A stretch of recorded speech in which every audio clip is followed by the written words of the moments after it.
Bike চালকরা বলছে আগে 7-8 ঘন্টা দৌড়াদৌড়ি করতে পারতাম, এখন তেলের কারণে 3 ঘন্টাও বাইক চালানোর সময় পাই না। এটা লজ্জার ব্যাপার। সরকার কেন সবাইকে নিয়ে কুলামনে বসছে না? আমরা যখন সংসদে জিজ্ঞাসা করছি যে সমস্যাটা এখন বিশ্বব্যাপী চলছে, এটা বাংলাদেশের সৃষ্ট নয়, আমরা বলছি যে আমরাও সহযোগিতা করতে চাই সমস্যা উত্তরণে। সরকার বলে কোনো সমস্যাই নেই। এমনভাবে বিবৃতি দেওয়া হয় সংসদের ভিতরে, মনে হয় যেন সমস্যা তো নাই, বরঞ্চ উদ্বৃত্ত তেলের উপর ভাসছে বাংলাদেশ। লজ্জা। আমরা জিজ্ঞেস করেছি তাই যদি হয় তাহলে একজন গাড়ি চালক, একজন বাইক চালক কেন তাহলে পেট্রোল পাম্পের সামনে গিয়ে ঘন্টার পর ঘন্টা তাদেরকে অপেক্ষা করতে হয়? কিলোমিটারের পর কিলোমিটার কেন লাইনে থাকতে হয়?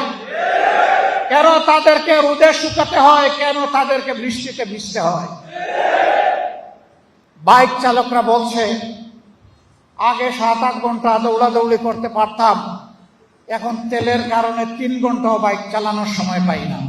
জনজীবনের সকল ক্ষেত্রে এই দুঃসহ যাতনা নেমে এসেছে, আর সরকার জাতিকে বলছে তেলের কোনো অভাব নেই।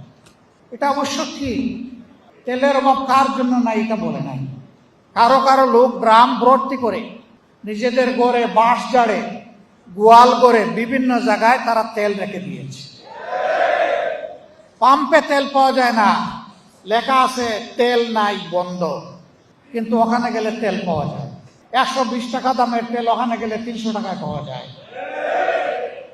এইভাবে জ্বালানির উপর পাওয়ার নির্ভরশীল। শুধু গাড়ির চাকা চলে না, শুধু ফ্যান ঘুরে না, শুধু বাতি জ্বলে না, এই জ্বালানিতে সমাজের চাকা চলে, মিল, ফ্যাক্টরি, ইন্ডাস্ট্রির চাকা চলে, পাবলিক ট্রান্সপোর্ট চলে। এটা লজ্জার ব্যাপার। সরকার কেন সবাইকে নিয়ে কুলামনে বসছে না?